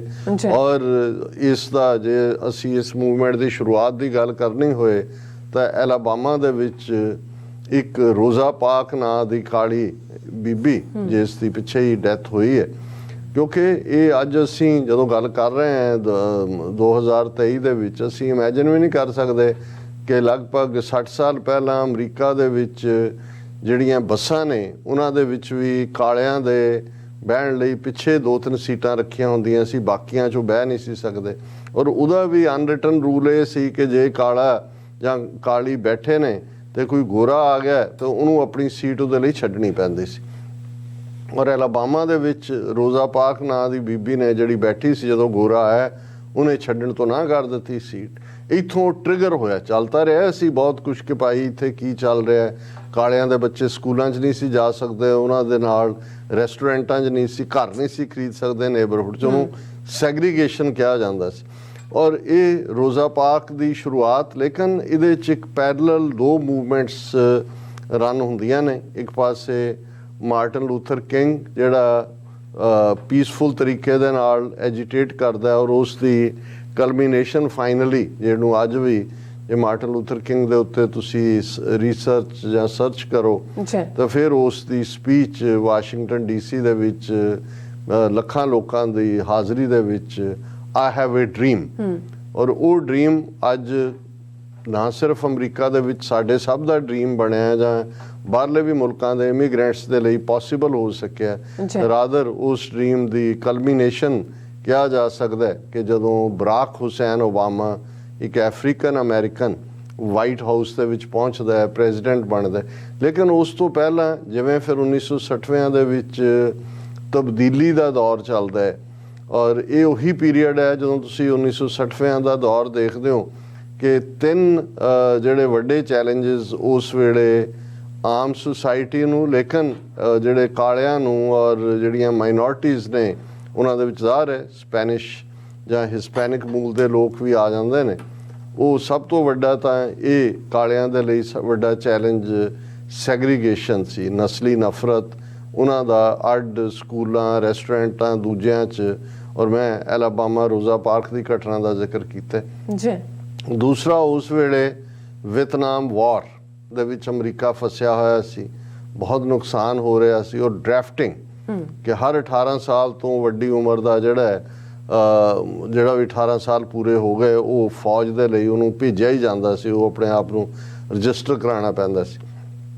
ਔਰ ਅਮਰੀਕਾ 'ਚ ਵੀਅਤਨਾਮ ਵਾਰ ਦੇ ਖਿਲਾਫ ਖਾਸ ਤੌਰ 'ਤੇ ਯੂਨੀਵਰਸਿਟੀਆਂ ਦੇ ਵਿੱਚ ਔਰ ਇੱਕ ਪੂਰੀ ਲਹਿਰ ਖੜੀ ਹੋਈ, ਕਿਉਂਕਿ ਮਰਨ ਨੂੰ ਤਾਂ ਕੋਈ ਵੀ ਤਿਆਰ ਨਹੀਂ ਹੁੰਦਾ। ਔਰ ਇਸ ਗੱਲ ਦਾ ਧਿਆਨ ਰਹੇ ਕਿ ਅੱਜ ਵੀ ਜੇ ਤੁਸੀਂ ਦੇਖਣਾ ਹੋਏ ਤੇ ਅਫਰੀਕਨ ਅਮਰੀਕਨ ਜਿਹੜੇ ਨੇ ਆਪਣੀ ਗਿਣਤੀ ਜਿੰਨੀ % ਉਹ ਅਮਰੀਕਾ 'ਚ ਨੇ ਉਹਦੇ ਨਾਲੋਂ ਸ਼ਾਇਦ ਦੁੱਗਣੀ ਗਿਣਤੀ ਦੇ ਵਿੱਚ ਉਹ ਫੌਜ 'ਚ ਜਾਂਦੇ ਨੇ ਜੀ।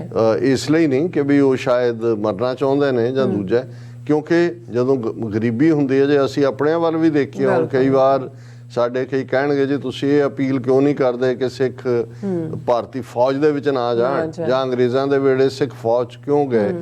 ਇਸ ਗੱਲ ਦਾ ਵੀ ਧਿਆਨ ਰਹੇ ਕਿ ਅਲਟੀਮੇਟਲੀ ਜਦੋਂ ਤੁਹਾਡੀ ਸਰਵਾਈਵਲ ਘਰ 'ਚ ਚੁੱਲ੍ਹੇ ਤੇ ਰੋਟੀ ਨਹੀਂ ਪੱਕਦੀ ਹੈ, ਉਦੋਂ ਤੁਸੀਂ ਜਿੱਥੇ ਵੀ ਤੁਹਾਨੂੰ ਕੋਈ ਰੁਜ਼ਗਾਰ ਦਾ ਮੌਕਾ ਮਿਲਦਾ ਉੱਥੇ ਤੁਸੀਂ ਜਾਂਦੇ ਹੋ। ਔਰ ਇਹੀ ਕਾਰਨ ਰਿਹਾ ਈਵਨ ਬ੍ਰਿਟਿਸ਼ ਆਰਮੀ ਦੇ ਵਿੱਚ ਜਿਹੜੇ ਗੋਰੇ ਸੀ ਬ੍ਰਿਟਿਸ਼ਰਸ, ਉਹ ਤਾਂ ਕਰਨਲ ਬ੍ਰਿਗੇਡੀਅਰ ਕਮਾਂਡੈਂਟ ਲੈਵਲ ਦੇ ਹੀ ਸੀ।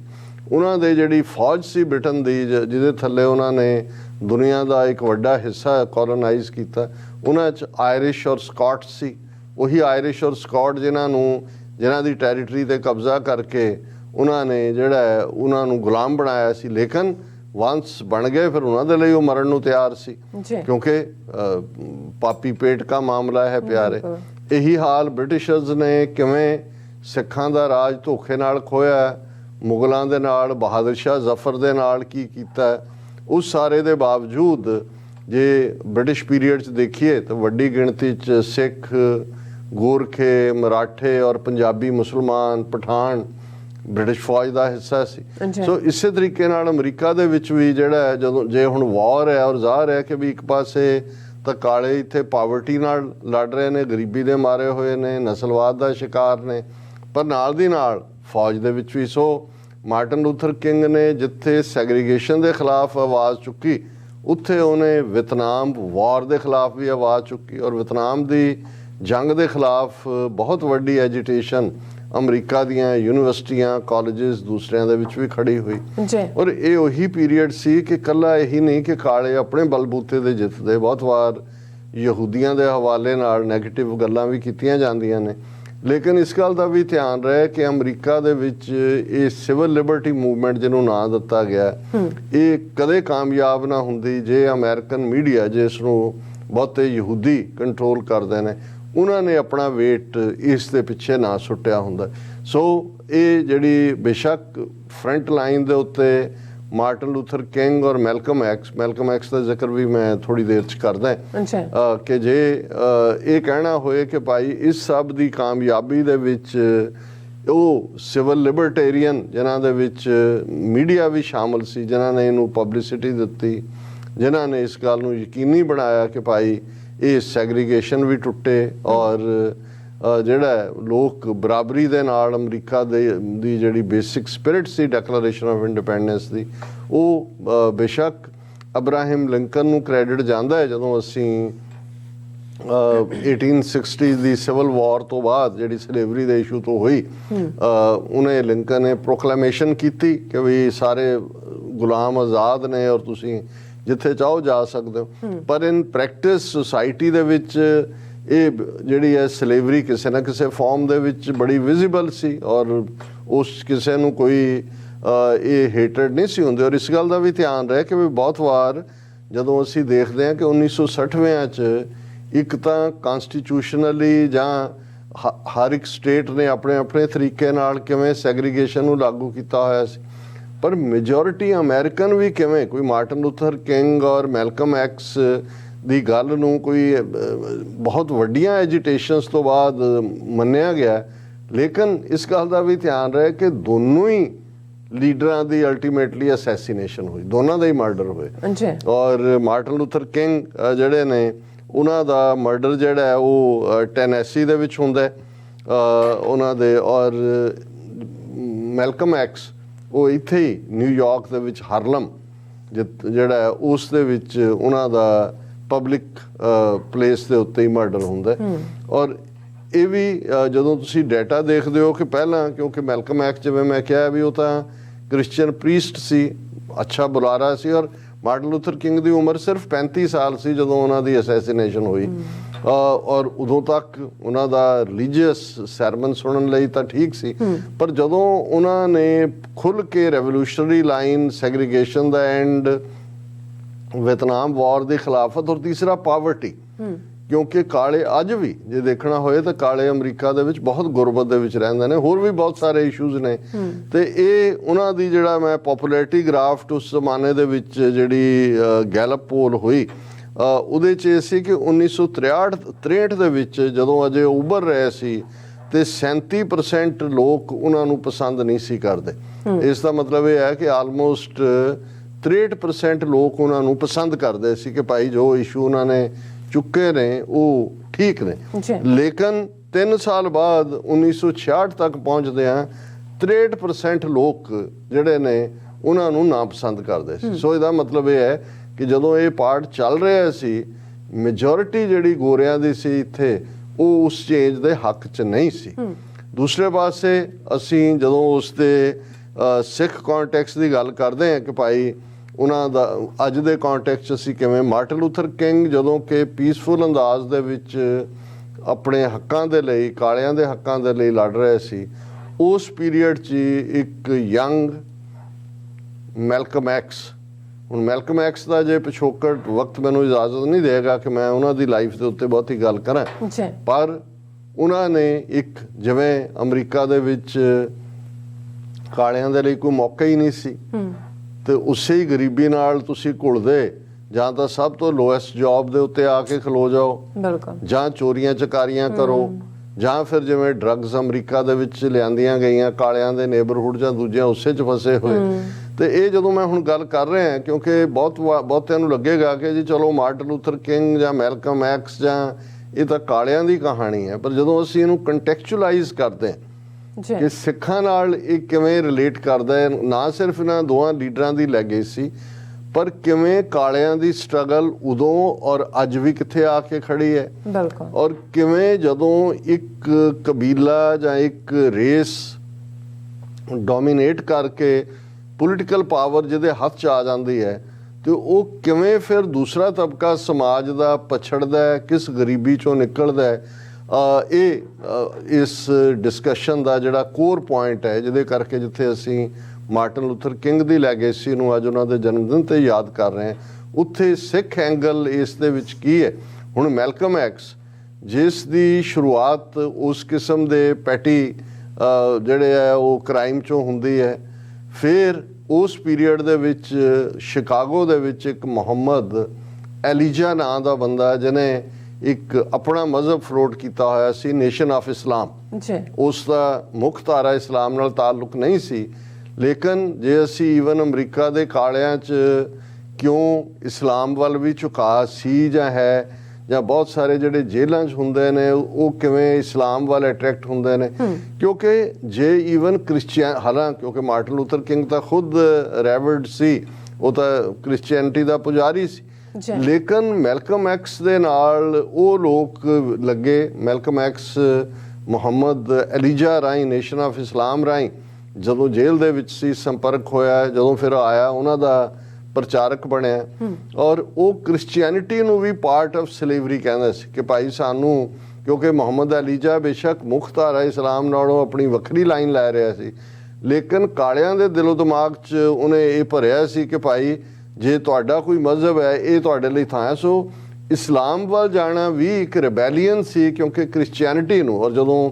ਮੈਲਕਮ ਐਕਸ ਨੇ ਆਪਣਾ ਨਾਂ, ਹੁਣ ਐਕਸ ਕੋਈ ਨਾਂ ਨਹੀਂ ਹੈ, ਨਾਂ ਉਹਦਾ ਮੈਲਕਮ ਹੈ, ਉਹਨੇ ਕਿਹਾ ਜੀ ਜਿਵੇਂ ਮੇਰੀ ਜਿਹੜੀ ਪਛਾਣ ਸੀ ਜਦੋਂ ਮੇਰੇ ਐਨਸੈਸਟਰਸ ਨੂੰ ਤੁਸੀਂ ਬੇੜੀਆਂ 'ਚ ਜਕੜ ਕੇ ਔਰ ਸਮੁੰਦਰੀ ਜਹਾਜ਼ਾਂ ਰਾਹੀਂ ਗੁਲਾਮ ਬਣਾ ਕੇ ਲਿਆਏ, ਉਹਨਾਂ ਦਾ ਓਰੀਜਨ ਕੀ ਸੀ ਉਹ ਤਾਂ ਗਾਇਬ ਹੋ ਗਿਆ। ਜਿਹਦਾ ਉਹ ਸਲੇਵ ਬਣਿਆ ਉਹ XYZ, ਜੋ ਵੀ ਉਹਦਾ ਲਾਸਟ ਨੇਮ ਸੀ ਉਹ ਉਹਦਾ ਬਣ ਗਿਆ, ਇਸ ਲਈ ਉਹਨੇ ਕਿਹਾ ਜੀ ਮੈਂ ਤਾਂ ਐਕਸ ਹਾਂ, ਮੇਰਾ ਕੋਈ ਨਹੀਂ ਹੈ, ਮੇਰੀ ਤਾਂ ਹੋਂਦ ਹੀ ਤੁਸੀਂ ਮਿਟਾ ਦਿੱਤੀ। ਔਰ ਫਿਰ ਉਹਨੇ ਕਿਹਾ ਜੀ ਵੀ ਕਿਉਂਕਿ ਮਾਲਕ ਦਾ ਮਜ਼ਹਬ ਕ੍ਰਿਸਚੀਅਨਿਟੀ ਸੀ ਆਨਰ ਦਾ, ਔਰ ਉਹਦੇ ਥੱਲੇ ਹੀ ਤੁਸੀਂ ਈਸਾਈ ਬਣਾ ਲਿਆ, ਇਸ ਲਈ ਉਹਨੇ ਕਿਹਾ ਮੈਂ ਤਾਂ ਐਕਸ ਹੈ। ਸੋ ਇੱਕ ਪਾਸੇ ਨੇਸ਼ਨ ਆਫ ਇਸਲਾਮ ਵੱਲ ਗਿਆ ਮੈਲਕਮ ਹੈ, ਉਹਦੇ ਬੜੀਆਂ ਖੂਬਸੂਰਤ ਕੋਟਸ ਮੈਲਕਮ ਐਕਸ ਦੀਆਂ ਕਿਆ ਕਹਿਣੇ। ਫਿਰ ਹੁਣ ਅੱਜ ਜਦੋਂ ਸਾਨੂੰ ਇਹ ਨਜ਼ਰ ਆਉਂਦਾ ਵੀ ਇੱਕ ਤਬਕਾ ਸਿੱਖਾਂ ਦਾ ਸਟਰਗਲ ਕਰਦਾ ਹੈ, ਕਿਰਤੇ ਸਿੱਖਾਂ ਦਾ ਆਪਣੀ ਗੁਲਾਮੀ ਨੂੰ ਮਹਿਸੂਸ ਕਰਦਾ, ਆਜ਼ਾਦੀ ਵੱਲ ਆਉਂਦਾ, ਪਰ ਇੱਕ ਹੈ ਜਿਹੜਾ ਜੋ ਉਹਨੂੰ ਮਿਲਿਆ ਹੋਇਆ ਉਹ ਕਹਿੰਦਾ ਜੀ ਕਿਹੜੀ ਗੁਲਾਮੀ ਜੀ, ਬੜੀ ਵਧੀਆ ਕੋਠੀ 'ਚ ਰਹਿੰਦੇ ਆ ਜੀ, ਬੜੀ ਵਧੀਆ ਗੱਡੀ ਰੱਖੀ ਹੋਈ ਹੈ ਜੀ, ਸਾਨੂੰ ਕਿਹੜੀ ਗੁਲਾਮੀ। ਹੁਣ ਉਸ ਵੇਲੇ ਵੀ ਇਹ ਨਹੀਂ ਸੀ ਕਿ ਸਾਰੇ ਕਾਲੇ ਉੱਠ ਕੇ ਮਾਰਟਨ ਲੂਥਰ ਕਿੰਗ ਨਾਲ ਤੁਰ ਪਏ ਜਾਂ ਮੈਲਕਮ ਐਕਸ ਜਿਹਨੇ ਡੰਡਾ ਫੜਿਆ। ਮੈਲਕਮ ਐਕਸ ਨੇ ਇੱਕ ਪੈਂਥਰਸ ਪਾਰਟੀ ਬਣਾਈ, ਉਹ ਖਾੜਕੂ ਲੀਡਰ ਸੀ, ਉਹਨੇ ਅਟੈਕ ਵੀ ਕੀਤੇ ਕਰਾਏ, ਕਈ ਪੈਂਥਰ ਪਾਰਟੀ ਦੇ ਜਿਹੜੇ ਨੇ ਉਸ ਦੇ ਥੱਲੇ ਜੇਲ੍ਹਾਂ 'ਚ ਵੀ ਗਏ, ਮਾਰੇ ਵੀ ਗਏ ਮੁਕਾਬਲਿਆਂ 'ਚ, ਥੋੜੀ ਗਿਣਤੀ 'ਚ। ਪਰ ਮੈਲਕਮ ਐਕਸ ਦੀ ਸੁਰ ਜਿਹੜੀ ਸੀ ਉਹ ਖਾੜਕੂ ਸੀ। ਔਰ ਪਹਿਲਾਂ ਉਹ ਆਪਣੇ ਲੋਕਾਂ ਨੂੰ ਇਹ ਦੱਸਣ ਦੇ ਲਈ ਉਹਨਾਂ ਨੇ ਕਿਹਾ ਵੀ ਇਹ ਕਿਉਂਕਿ ਉਦੋਂ, ਹੁਣ ਤਾਂ ਇਹ ਇੱਕ ਗਾਲ ਹੈ, ਉਦੋਂ ਇਹ ਨਿਗਰ ਲਫ਼ਜ਼ ਜਿਹੜਾ ਕਾਮਨਲੀ ਇਸਤੇਮਾਲ ਕੀਤਾ ਜਾਂਦਾ ਸੀ, ਉਹਨੂੰ ਗੁਲਾਮ ਦੇ ਲਈ ਇੱਕ ਨਿਗਰ ਸੀ, ਘਟੀਆ ਲੈਵਲ ਦੇ ਉੱਤੇ। ਔਰ ਮੈਲਕਮ ਐਕਸ ਨੇ ਕਿਹਾ, ਉਹਨੇ ਕਿਹਾ ਜੀ ਇਹ ਸਾਡੇ 'ਚ ਦੋ ਕਿਸਮ ਦੇ ਨੇ, ਇੱਕ ਜਿਹੜੇ ਨੇ ਉਹ ਹਾਊਸ ਨਿਗਰ, ਇੱਕ ਫੀਲਡ ਨਿਗਰ। ਇੱਕ ਖੇਤਾਂ 'ਚ ਕੰਮ ਕਰਨ ਵਾਲੇ ਨੇ, ਉਹ ਸਲੇਵਰੀ 'ਚ ਉਵੇਂ ਹੀ ਨੇ। ਇੱਕ ਜਿਹੜੇ ਘਰ 'ਚ ਜਿਹੜੇ ਨੇ ਉਹ ਸਾਫ਼ ਸਫਾਈ ਤੇ ਦੂਜਾ ਕਰਦੇ ਨੇ, ਉਹ ਆਪਣੇ ਆਪ ਨੂੰ ਸੁਪੀਰੀਅਰ ਸਮਝਦੇ ਨੇ ਕਿ ਵੀ ਅਸੀਂ ਜਿਹੜਾ, ਉਹਨੇ ਕਿਹਾ ਵੀ ਹਾਊਸ ਨਿਗਰ ਨੇ। ਉਹਨਾਂ ਨੂੰ ਤਾਂ ਇਹ ਹੈ ਕਿ ਜੇ ਉਹਨੇ ਸਾਹਬ ਦਾ ਰੱਥਿਆ ਸੂਟ ਪਾਇਆ ਹੋਇਆ ਜਾਂ ਜੇ ਉਹਨੇ ਆਪਣੀ ਹੋਂਦ ਹੀ ਮਿਟਾ ਦਿੱਤੀ ਹੋਈ ਹੈ ਸਾਹਬ ਦੇ ਨਾਲ, ਜੇ ਸਾਹਬ ਬਿਮਾਰ ਹੈ ਤੇ ਉਹ ਇਹ ਨਹੀਂ ਸੀ ਕਹਿੰਦੇ ਹੁੰਦੇ ਕਿ ਆਰ ਯੂ ਸਿਕ ਟੂਡੇ, ਉਹ ਕਹਿੰਦੇ ਸੀ ਆਰ ਵੀ ਸਿਕ ਟੂਡੇ, ਉਹਦੇ ਨਾਲ ਹੀ ਬਿਮਾਰ ਹੋ ਜਾਂਦਾ।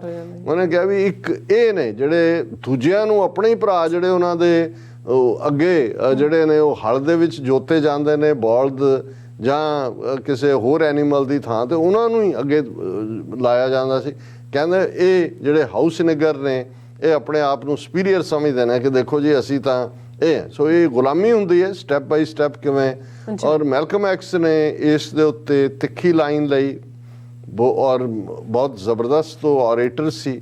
ਹਾਲਾਂਕਿ ਬਾਅਦ ਦੇ ਵਿੱਚ ਉਹਦਾ ਈਵਨ ਐਲੀਜਾ ਮੁਹੰਮਦ ਦੇ ਨਾਲ ਵੀ ਡਿਫਰੈਂਸਿਸ ਹੋਏ ਜਦੋਂ ਮੈਲਕਮ ਐਕਸ ਮੁੱਖ ਧਾਰਾ ਇਸਲਾਮ ਦੇ ਵਿੱਚ ਆਇਆ। ਉਹਨੇ ਜਦੋਂ ਰਿਅਲਾਈਜ਼ ਕੀਤਾ ਕਿ ਵੀ ਬੇਸ਼ੱਕ ਨੇਸ਼ਨ ਆਫ ਇਸਲਾਮ ਰਾਹੀਂ ਮੈਂ ਇੱਧਰ ਆਇਆ, ਲੇਕਿਨ ਇਹ ਨਹੀਂ ਹੈ ਅਸਲੀ ਇਸਲਾਮ ਹੋਰ ਹੈ। ਫਿਰ ਉਹ ਨਾ ਸਿਰਫ ਮੇਨ ਸਟ੍ਰੀਮ ਇਸਲਾਮ ਦੇ ਵਿੱਚ ਆਇਆ, ਉਹ ਹਜ ਕਰਨ ਦੇ ਲਈ ਮੱਕੇ ਵੀ ਗਿਆ ਔਰ ਖੁੱਲ੍ਹ ਕੇ ਉਹਦੇ 'ਤੇ ਮੈਲਕਮ ਐਕਸ 'ਤੇ ਕਿੰਨੀਆਂ ਫਿਲਮਾਂ ਬਣੀਆਂ ਨੇ, ਉਸ ਦੀਆਂ ਟੀ-ਸ਼ਰਟਸ ਦੂਜੇ ਤੀਜੇ, ਉਹ ਇੱਕ ਹੀਰੋ ਦੇ ਤੌਰ 'ਤੇ। ਔਰ ਈਵਨ ਜਦੋਂ ਇੱਕ ਪਾਸੇ ਮਾਰਟਨ ਲੂਥਰ ਕਿੰਗ ਪੀਸਫੁਲ ਤਰੀਕੇ ਦੇ ਨਾਲ ਆਪਣੀ ਗੱਲ ਨੂੰ ਅੱਗੇ ਤੋਰ ਰਿਹਾ ਸੀ ਤੇ ਮੈਲਕਮ ਐਕਸ ਦਾ ਉਹਨੂੰ ਸੁਨੇਹਾ ਵੀ ਸੀ ਕਿ ਮਤ ਸਮਝ ਕਿ ਤੇਰੇ ਕਰਕੇ ਜਿਹੜਾ ਕੋਈ ਜੋ ਵੀ ਕਬੂਲਿਆ ਜਾ ਰਿਹਾ ਜਾਂ ਕੰਸੈਸ਼ਨ ਮਿਲ ਰਿਹਾ, ਇਹ ਡਰ ਇਹਨਾਂ ਨੂੰ ਛਿੱਤਰ ਦਾ ਹੀ ਹੈ ਜਾਂ ਜਿਹੜਾ ਉਸ ਦਾ ਹੀ ਹੈ, ਖਾੜਕੂ ਪੁਣੇ ਦਾ ਹੀ ਹੈ। ਔਰ ਇਹਦੇ 'ਚ ਕੋਈ ਸ਼ੱਕ ਨਹੀਂ ਹੈ ਕਿ ਦੋਵੇਂ ਪਾਸੇ ਜਦੋਂ ਤੁਸੀਂ ਦੇਖਦੇ ਹੋ ਕੋਈ ਸਟਰਗਲ ਚੱਲਦੀ ਹੈ, ਜੇ ਸਟਰਗਲ ਦੇ ਨਾਲ ਇਹ ਨਾ ਹੋਏ ਕਿ ਭਾਈ ਇਹ ਜਿਹੜਾ ਇਹ ਆਊਟ ਆਫ ਕੰਟਰੋਲ ਹੋਏਗੀ, ਵਾਇਲੈਂਸ ਹੋਏਗੀ, ਤਾਂ ਕਦੇ ਕਿਸੇ ਵੀ ਪੀਸਫੁਲ ਨੂੰ ਇਹੀ ਈਵਨ ਜੇ ਤੁਸੀਂ ਗਾਂਧੀ ਦੇ ਕਾਂਟੈਕਸਟ ਜਾਂ ਕਾਂਗਰਸ ਦਾ ਜੀ ਸ਼ਾਂਤਮਈ ਅਹਿੰਸਾ ਪਰਮੋ ਧਰਮ, ਪਰ ਅਸੀਂ ਦੇਖਦੇ ਹਾਂ ਕਿ ਭਾਈ ਅੰਗਰੇਜ਼ਾਂ ਨੂੰ ਕਿਵੇਂ ਜਿਹੜੀ ਜੁਝਾਰੂ ਔਰ ਖਾੜਕੂ ਸਟਰਗਲ ਹੈ ਉਹਨੇ ਉਹਨਾਂ ਨੂੰ ਕਿਵੇਂ ਬੇਚੈਨ ਕੀਤਾ। ਔਰ ਫਾਈਨਲੀ ਸੈਕੰਡ ਵਰਲਡ ਵਾਰ ਤੱਕ ਪਹੁੰਚਦੇ ਆ ਜਦੋਂ ਕਿ ਫੌਜ ਦੇ ਵਿੱਚ ਵੀ ਬਗਾਵਤ ਹੁੰਦੀ ਹੈ ਔਰ ਉਹ ਲਾਇਲਟੀ ਤੇ ਕਾਊਂਟ ਹੀ ਨਹੀਂ ਕਰ ਸਕਦੇ ਤੇ ਇਹ ਫਾਈਨਲ ਬ੍ਰੇਕਿੰਗ ਪੁਆਇੰਟ ਬਣਦਾ ਹੈ ਔਰ ਫਿਰ ਕਰਜ਼ਾਈ ਵੀ ਹੋ ਜਾਂਦੇ ਨੇ। ਲੇਕਿਨ ਦੂਸਰਾ ਪੱਖ ਜਿਹੜਾ ਕਾਲਿਆਂ ਦੇ ਹਵਾਲੇ ਨਾਲ ਵੀ ਸੀ ਕਿ ਮਾਰਟਨ ਲੂਥਰ ਕਿੰਗ ਦੇ ਨਾਲ ਦੂਸਰਾ ਵੱਡਾ ਤਬਕਾ ਵੀ ਤੁਰਿਆ, ਜਿਹੜਾ ਜ਼ਾਹਰ ਹੈ ਉਹਨਾਂ ਨੇ ਵਾਇਲੈਂਸ ਦੇ ਨਾਲ ਤਾਂ ਨਹੀਂ ਸੀ ਤੁਰਨਾ, ਦੂਸਰੀ ਸੁਸਾਇਟੀਜ਼ ਦਾ ਵੀ, ਲੇਕਿਨ ਪ੍ਰੈਸ਼ਰ ਮੈਲਕਮ ਐਕਸ ਦੀ ਵਿਚਾਰਧਾਰਾ ਦਾ, ਜਿਸ ਨੇ ਆਪਣੇ ਲੋਕਾਂ ਨੂੰ ਇਹ ਸਮਝਾਇਆ, ਦੱਸਿਆ। ਮੈਲਕਮ ਐਕਸ ਦੀ ਤੁਸੀਂ ਬਹੁਤ ਅਰਲੀਅਰ ਬਰਕਲੀ ਯੂਨੀਵਰਸਿਟੀ ਦੇ ਵਿੱਚ ਇੱਕ ਪੁਰਾਣੀ ਰਿਕਾਰਡਿੰਗ ਮੈਨੂੰ ਸੁਣਨ ਦਾ ਮੌਕਾ ਮਿਲਿਆ। ਉਹ ਜਦੋਂ ਇੰਟਰਵਿਊ ਵੀ ਦਿੰਦਾ ਸੀ ਜਾਂ ਦੂਜਾ ਇੰਟਰਵਿਊਰ, ਮੋਸਟਲੀ ਕਿਉਂਕਿ ਮੀਡੀਆ ਨੂੰ ਗੋਰੇ ਹੀ ਕੰਟਰੋਲ ਕਰਦੇ ਸੀ ਜਾਂ ਦੂਜੇ, ਤੇ ਲਾਜਵਾਬ ਕਰ ਦਿੰਦਾ ਸੀ ਕਿਉਂਕਿ ਉਸ ਦੇ ਕੋਲ ਪੈਸ਼ਨ ਵੀ ਸੀ, ਕਲੈਰਿਟੀ ਵੀ ਸੀ, ਕਿਉਂਕਿ ਜੇਲ੍ਹ 'ਚ ਰਹਿੰਦੇ ਆ ਉਹ, ਪਹਿਲਾਂ ਉਹਨੇ ਜੇਲ੍ਹ ਕੱਟੀ ਹੋਈ ਸੀ, ਉਹਨੂੰ ਪੜ੍ਹਨ ਦਾ ਵੀ ਮੌਕਾ ਮਿਲਿਆ, ਇਸ ਲਈ ਉਹ ਵਾਕਿਫ ਸੀ ਕਿ ਗੁਲਾਮੀ ਕਿਸ ਲੈਵਲ ਦੀ ਹੁੰਦੀ ਹੈ, ਗੁਲਾਮੀ ਕਿਸ ਹੱਦ ਤੱਕ ਲੈ ਜਾਂਦੀ ਹੈ। ਔਰ ਇਹ ਵੱਖਰੀ ਕਹਾਣੀ ਹੈ ਕਿ ਕਿਵੇਂ ਅਲਟੀਮੇਟਲੀ ਅਮਰੀਕਨ ਖੁਫੀਆ ਏਜੰਸੀਆਂ ਨੇ ਵਿਦਨ ਮੈਲਕਮ ਐਕਸ ਦੀ ਧਿਰ ਦੇ ਵੀ ਔਰ ਜਿਹੜਾ ਉਹ ਪਾੜ ਪਾਇਆ, ਔਰ ਕਿਵੇਂ ਫਾਰਾ ਖਾਨ ਜਿਹੜਾ ਸ਼ਿਕਾਗੋ ਦੇ ਵਿੱਚ ਬਾਅਦ 'ਚ ਇੱਕ ਅੱਡ ਐਂਟੀਟੀ ਦੇ ਤੌਰ ਤੇ ਉੱਭਰਿਆ, ਉਹ ਲੀਡਰ ਬਣਿਆ ਉਹਦਾ ਨੇਸ਼ਨ ਆਫ ਇਸਲਾਮ ਦਾ। ਔਰ ਇੱਕ ਚਾਰਜ ਜਿਹੜਾ ਫਾਰਾ ਖਾਨ ਜਿਸ ਤੋਂ ਕਦੇ ਵੀ ਫਾਰਗ ਨਹੀਂ ਹੋ ਸਕਿਆ, ਉਹ ਇਹੀ ਸੀ ਕਿ ਮੈਲਕਮ ਐਕਸ ਦੀ ਜਿਹੜੀ ਅਸੈਸੀਨੇਸ਼ਨ ਹੈ, ਉਹਦਾ ਮਰਡਰ ਹੈ, ਉਹ ਅਮਰੀਕਨ ਖੁਫੀਆ ਏਜੰਸੀਆਂ ਨੇ ਫਾਰਾ ਖਾਨ ਨੂੰ ਇਸਤੇਮਾਲ ਕਰਕੇ ਕੀਤਾ। ਹਾਲਾਂਕਿ ਮਾਰਟਨ ਲੂਥਰ ਕਿੰਗ ਦੀ ਮਾਂ ਦਾ ਵੀ ਮਰਡਰ ਹੋਇਆ, ਬਾਅਦ ਦੇ ਵਿੱਚ ਮੈਲਕਮ ਐਕਸ ਦੀ ਡਾਟਰ ਦਾ ਵੀ ਹੋਇਆ। ਸੋ ਇਹ ਜੇ ਤੁਸੀਂ ਕੁੱਲ ਮਿਲਾ ਕੇ ਦੇਖੋ ਤਾਂ ਇਹ ਬੜੀ ਸੈਡ ਕਹਾਣੀ ਹੈ। ਲੇਕਿਨ ਇਸ ਤੋਂ ਪਹਿਲਾਂ ਕਿ ਮੈਂ ਸਿੱਖ ਕੌਨਟੈਕਸਟ ਦੀ ਗੱਲ ਕਰਾਂ, ਔਰ ਮੇਰੇ ਸਾਹਮਣੇ ਸਰ ਕਪੂਰ ਸਿੰਘ ਹੋਰਾਂ ਦਾ ਉਹ ਵੈਨਕੂਵਰ ਦੇ ਵਿੱਚ ਦਿੱਤਾ ਲੈਕਚਰ ਆ ਰਿਹਾ, ਜਿਸ ਨਾਲ ਮੈਂ ਆਪਣੇ ਪਿਛਲੇ ਜਦੋਂ ਸਰੀ ਵਿਜ਼ਿਟ ਵੇਲੇ ਜਿਹੜਾ ਮੇਨ ਸਮਾਗਮ ਸੀ ਉਸ ਦੀ ਵੀ ਸ਼ੁਰੂਆਤ ਦੇ ਵਿੱਚ ਇਹ ਗੱਲ ਕਹੀ ਸੀ। ਤੇ ਅੱਜ ਕਿੰਨੀ ਰੈਲੇਵੈਂਟ ਹੈ ਜਦੋਂ ਅਸੀਂ ਕਾਲਿਆਂ ਦੀ ਮੰਦਹਾਲੀ ਦਾ ਜ਼ਿਕਰ ਕਰਦੇ ਹਾਂ, ਤੇ ਉਹ ਕਿੱਥੋਂ ਤੱਕ ਦਾ ਸਫ਼ਰ ਹੈ, ਔਰ ਅਲਟੀਮੇਟਲੀ ਜਦੋਂ ਤੁਹਾਡੇ ਕੋਲ ਪੋਲੀਟੀਕਲ ਪਾਵਰ ਨਹੀਂ ਹੁੰਦੀ ਤੁਸੀਂ ਕਿਸ ਹੱਦ ਤੱਕ ਜਿਹੜਾ ਹੈ ਉਹ ਚਲੇ ਜਾਂਦੇ ਹੋ। ਪਰ ਮੈਂ ਇਸ ਤੋਂ ਪਹਿਲਾਂ ਮੈਲਕਮ ਐਕਸ ਦੀਆਂ ਇੱਕ ਦੋ ਕੋਟਸ ਸਾਂਝੀਆਂ ਕਰਨੀ ਚਾਹਾਂਗਾ ਜਿਸ ਕਰਕੇ ਅੱਜ ਵੀ ਮੈਲਕਮ ਐਕਸ ਉਹਨਾਂ ਥਿੰਕਰਸ ਦੇ ਵਿੱਚ ਵੀ ਆ ਜਾਂਦਾ ਹੈ ਜਿਸ ਦੀ ਇੱਕ ਲਾਈਨ ਇੰਸਪੀਰੇਸ਼ਨ ਵਾਲੀ ਹੁੰਦੀ ਹੈ। ਔਰ ਜਿਵੇਂ ਉਹਨਾਂ ਦਾ ਹੈ ਵੀ ਸ਼ੈਲ ਓਵਰਕਮ, ਹੁਣ ਇਹ ਉਹ ਕੋਟ ਸੀ ਕਿ ਬਈ ਅਸੀਂ ਜਿੱਤਾਂਗੇ, ਜਿਸ ਦੇ ਉੱਤੇ ਈਵਨ ਅਸੀਂ ਉਹਨਾਂ ਦਿਨਾਂ 'ਚ ਸਕੂਲਿੰਗ ਚੋਂ ਗੁਜ਼ਰੇ ਸੀ ਅਰਲੀ, ਉਦੋਂ ਈਵਨ ਹਿੰਦੀ ਦੇ ਵਿੱਚ ਵੀ ਇਸ ਦੇ ਉੱਤੇ ਇੱਕ ਬੜੀ ਖੂਬਸੂਰਤ ਟਿਊਨ ਦੇ ਵਿੱਚ ਜਿਹੜਾ ਉਹ ਬਣਾਇਆ, ਉਹ ਕਿਉਂਕਿ ਇੱਥੇ ਵੀ ਸ਼ੈਲ ਓਵਰਕਮ ਇੱਕ ਨਾਰਾ ਬਣ ਗਿਆ ਸੀ ਕਿ ਹਮ ਹੋਂਗੇ ਕਾਮਯਾਬ ਇੱਕ ਦਿਨ, ਇਹ ਉਸ ਦਾ ਸੀ। ਔਰ ਇਹ ਵੀ shall overcome because the arch of moral universe is long but it bends towards justice, ਕਿ ਇਹ ਜਿਹੜੀ ਇਸ ਦੀ ਤਾਰ ਹੈ ਉਹ ਬਹੁਤ ਲੰਬੀ ਹੈ ਪਰ ਅਲਟੀਮੇਟਲੀ ਜਸਟਿਸ ਵਾਲੀ ਮੁੜਦੀ ਹੈ। ਇਸ ਲਈ ਇੱਕ ਦਿਨ ਅਸੀਂ ਕਾਮਯਾਬ ਹੋਵਾਂਗੇ, ਇੱਕ ਦਿਨ ਅਸੀਂ ਜਿੱਤਾਂਗੇ। Darkness can not drive out darkness, only light can do that. Hate can not drive out hate, only love can do that. ਕਿ ਹਨੇਰਾ ਹਨੇਰੇ ਨੂੰ ਬਾਹਰ ਨਹੀਂ ਤੱਕ ਸਕਦਾ, ਰੌਸ਼ਨੀ ਹਨੇਰੇ ਨੂੰ ਖਾਂਦੀ ਹੈ। ਔਰ ਇਸੇ ਤਰ੍ਹਾਂ ਨਫ਼ਰਤ ਜਿਹੜੀ ਹੈ ਉਹ ਨਫ਼ਰਤ ਨੂੰ ਬਾਹਰ ਨਹੀਂ ਤੱਕ ਸਕਦੀ, ਸਿਰਫ ਪਿਆਰ ਹੈ ਜਿਹੜਾ ਨਫ਼ਰਤ ਨੂੰ ਦੂਰ ਕਰ ਸਕਦਾ ਹੈ। I believe that unarmed truth and unconditional love will have the final word in reality, ਕਿ ਅਖੀਰ ਜਿਹੜਾ ਬਿਨਾਂ ਸ਼ਰਤਾਂ ਤੋਂ ਤੁਹਾਡਾ ਪਿਆਰ ਹੈ ਔਰ ਉਹ ਸੱਚਾਈ ਜਿਹਦੇ ਨਾਲ ਕੋਈ ਗਰਜ਼ ਨਹੀਂ ਜੁੜੀ ਹੋਈ, ਉਹੀ ਫਾਈਨਲੀ ਜਿੱਤਦੇ ਨੇ। This is why right temporarily defeated is stronger than evil triumphant. ਬੇਸ਼ੱਕ ਵਕਤੀ ਤੌਰ ਤੇ ਕਈ ਵਾਰ ਬੁਰਾਈ ਜਿੱਤ ਜਾਂਦੀ ਹੈ, ਲੇਕਿਨ ਉਹ ਉਹਦੀ ਪੱਕੀ ਜਿੱਤ ਨਹੀਂ ਹੁੰਦੀ, ਟੈਂਪਰੇਰੀ ਉਹਦੀ ਟ੍ਰਾਇੰਫ ਹੁੰਦੀ ਹੈ। ਅਲਟੀਮੇਟਲੀ ਜਿਹੜੀ ਹੈ ਉਹ ਡਿਫੀਟ ਹੁੰਦੀ ਹੈ ਔਰ ਟਰੂਥ ਪ੍ਰਵੇਲ ਕਰਦੀ ਹੈ। ਔਰ ਇਸ ਦੇ ਨਾਲ ਜਿਹੜੀ ਕੋਟ ਮੈਂ ਅਕਸਰ ਆਪਣੀਆਂ ਸਪੀਚਸ ਵੀ ਦੁਹਰਾਉਂਦਾ ਹੈ, injustice anywhere is a threat to justice everywhere, ਕਿ ਜਿਹੜੀ ਕਿਤੇ ਵੀ ਅਨਿਆਂ ਹੈ ਉਹ ਜਿੱਥੇ ਵੀ ਉਸ ਦੁਨੀਆ ਭਰ ਦੇ ਵਿੱਚ ਜਿੱਥੇ ਵੀ ਜੇ ਅਨਿਆਂ ਹੋਏਗਾ, ਜੇ ਉਹਨੂੰ ਨਾ ਚੈਲੰਜ ਕੀਤਾ ਜਾਏ ਤੇ ਉਹ ਫਿਰ ਜਸਟਿਸ ਦੇ ਲਈ ਹਰ ਥਾਂ ਦੇ ਉੱਤੇ ਇੱਕ ਚੈਲੰਜ ਹੋਏਗਾ। We are caught in an inescapable network of mutuality tied in a single garment of destiny. Whatever affects one directly affects all indirectly, ਕਿ ਸਾਰੀ ਦੁਨੀਆ ਇੱਕ ਧਾਗੇ ਦੇ ਨਾਲ ਜਿਹੜੀ ਮਿਊਚੁਅਲੀ ਅਸੀਂ ਬੱਝੇ ਹੋਏ ਹਾਂ, ਇਹ ਡੈਸਟਨੀ ਨੇ ਸਾਨੂੰ ਉਸ ਗਾਰਮੈਂਟ ਨਾਲ ਬੰਨਿਆ ਹੋਇਆ, ਤੇ ਜਿੱਥੇ ਵੀ ਇਹ ਇੱਕ ਹਿੱਸਾ ਪ੍ਰਭਾਵਿਤ ਹੋਏਗਾ, ਕਿਤੇ ਉਹ ਸਿੱਧੇ ਤੌਰ ਤੇ ਹੋਏਗਾ, ਕਿਤੇ ਅਸਿੱਧੇ ਤੌਰ ਤੇ ਹੋਏਗਾ। ਔਰ ਇਹ ਮਾਰਟਨ ਲੂਥਰ ਕਿੰਗ ਦਾ ਜਿਹੜਾ ਜਦੋਂ ਅੱਜ ਅਸੀਂ ਯਾਦ ਕਰ ਰਹੇ ਹਾਂ, ਮੈਂ ਸਮਝਦਾ ਵੀ ਇਹ ਉਹ ਸੱਚਾਈ ਲਈ ਸਟਰਗਲ ਕਰਨ ਵਾਲੇ ਲੋਕ ਹੁੰਦੇ ਨੇ ਜਿਨ੍ਹਾਂ ਦੀ ਗੱਲ ਹਮੇਸ਼ਾ ਰਹਿਣ ਵਾਲੀ ਹੁੰਦੀ ਹੈ। ਔਰ ਹੁਣ ਜਿਵੇਂ ਜੇ ਅਸੀਂ ਸਿੱਖ ਕੌਨਟੈਕਸਟ ਦੇ ਵਿੱਚ ਗੱਲ ਕਰੀਏ, ਪਹਿਲਾਂ ਤਾਂ ਉਹੀ ਗੁਲਾਮੀ ਆਪਣੇ ਲੋਕਾਂ ਦੀ ਜਿਸ ਬਾਰੇ Martin Luther King, Malcolm X ਨੇ ਜਾਗਰੂਕ ਕੀਤਾ, ਲੜੇ, ਜੇਲ੍ਹਾਂ 'ਚ ਵੀ ਗਏ, ਵਾਇਲੈਂਟ ਤਰੀਕਾ ਵੀ ਅਪਣਾਇਆ, ਉਸ 'ਚੋਂ ਤਬਦੀਲੀ ਨਿਕਲੀ। 60s ਤੋਂ 70s ਤੱਕ ਪਹੁੰਚਦਿਆਂ ਨਵੀਆਂ ਪ੍ਰੋਕਲਾਮੇਸ਼ਨਸ ਆਈਆਂ, ਨਵੇਂ ਜਿਹੜੇ ਨੇ ਉਹ ਕੰਸੈਸ਼ਨਸ ਨਿਕਲੇ। ਫਿਰ ਬਰਾਕ ਓਬਾਮਾ ਵਾਈਟ ਹਾਊਸ ਤੱਕ ਪਹੁੰਚਿਆ, ਪਰ ਅਸੀਂ ਰਿਵਰਸ ਵੀ ਦੇਖਦੇ ਹਾਂ, ਟਰੰਪ ਦੇ ਪੀਰੀਅਡ 'ਚ ਆਉਂਦੇ ਉਹੀ ਵਾਪਸ ਨਫ਼ਰਤ, ਰੇਸਿਜ਼ਮ ਜਿਹਨੇ ਦੂਸਰਿਆਂ ਨੂੰ ਵੀ ਪ੍ਰਭਾਵਿਤ ਕੀਤਾ। ਲੇਕਿਨ ਜੇ ਕਾਲਿਆਂ ਦਾ ਇਹ ਹਾਲ ਹੋਇਆ ਜਾਂ ਅੱਜ ਵੀ ਉਹ ਸਟਰਗਲਿੰਗ ਨੇ ਤੇ ਉਸ ਦਾ ਸਭ ਤੋਂ ਵੱਡਾ ਕਾਰਨ ਤਾਂ ਗੁਲਾਮੀ ਹੈ ਜੀ। ਔਰ ਜਿਸ ਹਾਲਤ 'ਚੋਂ ਪੁਸ਼ ਹੋਏ, ਇਹੀ ਗੱਲ ਜਦੋਂ ਸਰ ਕਪੂਰ ਸਿੰਘ ਨੇ 1970 ਚ ਵੈਨਕੂਵਰ ਦੇ ਲੈਕਚਰ ਹਾਲ ਦੇ ਵਿੱਚ 200-300 ਦੀ ਕਰਾਊਡ ਨੂੰ ਐਡਰੈਸ ਕਰਦਿਆਂ ਕਿਹਾ ਸੀ ਕਿ if Sikhs want to have political power then your sons and their sons will be peons in the offices, drivers of Hindu-owned Mercedes cars, security guards in front of Hindu-owned hotels, or wayside robbers. Nothing more than that. ਕਿ ਜੇ ਤੁਹਾਡੇ ਕੋਲ ਸਿਆਸੀ ਤਾਕਤ ਨਾ ਆਈ ਤਾਂ ਫਿਰ ਤੁਹਾਡੇ ਬੱਚੇ ਤੇ ਉਹਨਾਂ ਦੇ ਬੱਚੇ ਤੇ ਅੱਗੋਂ ਉਹਨਾਂ ਦੇ ਬੱਚੇ ਜਾਂ ਦਫ਼ਤਰਾਂ ਵਿੱਚ ਚਪੜਾਸੀ ਲੱਗੇ ਹੋਣਗੇ, ਜਾਂ ਹਿੰਦੂਆਂ ਦੀਆਂ ਮਲਕੀਤਾਂ ਵਾਲੀਆਂ ਗੱਡੀਆਂ ਦੇ ਡਰਾਈਵਰ ਹੋਣਗੇ, ਜਾਂ ਹਿੰਦੂਆਂ ਦੀ ਮਾਲਕੀ ਵਾਲੇ ਹੋਟਲਾਂ ਦੇ ਬਾਹਰ ਸਿਕਿਉਰਿਟੀ ਗਾਰਡ ਹੋਣਗੇ, ਜਾਂ ਲਟੇਰੇ ਹੋਣਗੇ। ਇਸ ਤੋਂ ਵੱਧ ਕੇ ਕੁਛ ਨਹੀਂ। ਜੇ ਅੱਜ ਅਸੀਂ ਪੰਜਾਬ ਵੱਲ ਨਜ਼ਰ ਮਾਰੀਏ ਤੇ ਇਹ ਕਿੰਨੀ ਹਕੀਕਤ ਲੱਗਦੀ ਹੈ।